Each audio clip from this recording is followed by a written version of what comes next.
Hello, Charles Balanza.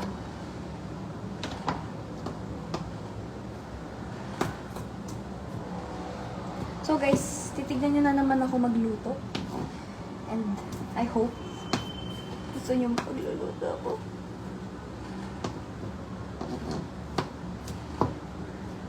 Hirap naman na ito.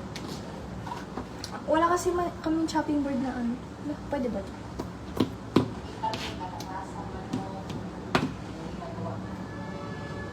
So, tapos na yung garlic. Ay, pwede ba yun guys? Pakita. Hello, Jarek. Amping sa kamot. Yes. So, sibuyas naman tayo guys. Guys, try ko hindi nagkugas ng kamay. Kasi kada pag nagluluto, nagkugas ng kamay.